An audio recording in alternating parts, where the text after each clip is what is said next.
আজকে রাতে শুধু ক্যান্ডেল লাইট ডিনার না, আজকে রাতে ক্যান্ডেল লাইট কুকিং হবে। মাঝে, মাঝে আমার খুব অদ্ভুত ইচ্ছে হয়, তার মধ্যে এটাও একটা। সন্ধ্যাবেলা ভাবলাম আজকে ক্যান্ডেল লাইট ডিনার করব। ক্যান্ডেল লাইট ডিনার করব এ পর্যন্ত সবই ঠিক আছে। তবে ক্যান্ডেল লাইট কুকিং এটা আবার কেমন চিন্তা আসলো মাথায়। আর আমার মাথায় যখন যেটা ঢুকে সেটা না করা পর্যন্ত রেহাই নেই। আসসালামু আলাইকুম, কেমন আছেন সবাই? লিজেন্ডারি লাইফ অফ নিপা ব্লগে আপনাদের সবাইকে স্বাগতম। আমি বেশিরভাগ সময় রাতের বেলা তেমন একটা খাবার খাই না, আর খেলেও হালকা পাতলা কিছু।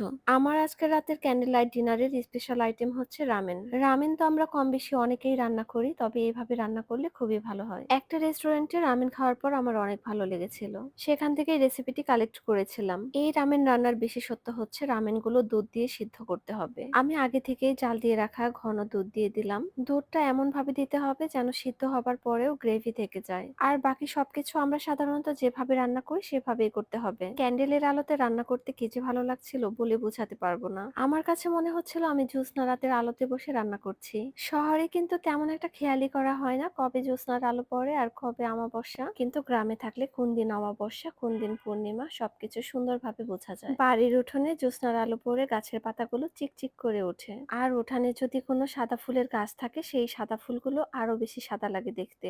আমি যখন ছোটবেলায় দাদা বাড়িতে যেতাম, রাতের বেলা যখন কারেন্ট চলে যেত আমরা সবাই মিলে জ্যোৎস্নার আলোতে উঠানে বসে থাকতাম। সেই সময় উঠানে পাটি বিছিয়ে বড়রা একদিকে গল্প করত আর একদিকে ছোটরা বসে গল্পগুজব করতাম। আবার যখন নানা বাড়িতে যেতাম, আমার নানার ছোট ভাই খুব ভালো গল্প বলতে পারতেন। ছোট বড় সবাই মিলে তাকে রিকোয়েস্ট করে গল্প শুনতাম। এত সুন্দর সুন্দর গল্প শোনাতো, সেই গল্পগুলো আমি কোনো গল্পের বইয়েও কখনো দেখি না। আর তার গল্প বলার ধরন খুব ভালো ছিল। তিনি এমন ভাবে গল্প বলতেন, শুনে মনেই হতো না এটা কোনো গল্প। আর আমরাও গল্প শুনতে শুনতে কল্পনার জগতে হারিয়ে যেতাম। আমার সেই নানা এখন আর বেঁচে নেই, তিনি যেন আল্লাহর কাছে ভালো থাকেন। আপনারা সবাই দোয়া করবেন। মানুষগুলো হারিয়ে যাবার সাথে সাথে গল্পগুলোও কিভাবে যেন হারিয়ে গেল। গল্পের কাহিনীগুলো আমিও ভুলে গিয়েছি। মাঝে মাঝে খুব গল্পগুলো মনে করার চেষ্টা করি যাতে আমার বাচ্চাদের আমি শোনাতে পারি, কিন্তু সেই গল্পের কাহিনীগুলো আমি একদমই ভুলে গিয়েছি। সেই সময় অনেক ছোট ছিলাম, তাই হয়তো। এখনকার বাচ্চারা টিভিতে, মোবাইলে, ল্যাপটপে অনেক মজার মজার জিনিস দেখে, ওদের হয়তো ভালোও লাগতো না গল্পগুলো, কিন্তু আমরা সেই গল্পগুলো শোনার জন্য কতটা আগ্রহ হয়েছে বসে থাকতাম। আমার এখনো মনে পড়ে সেই নানাটা সব সময় গল্প শোনানোর জন্য রাজি হতেন না, কিন্তু যেদিন রাজি হতেন কি যে খুশি হতাম। সেই গল্পগুলো আমার কাছে সিনেপ্লেক্সে বসে মুভি দেখার চাইতেও কোনো অংশ কম ছিল না।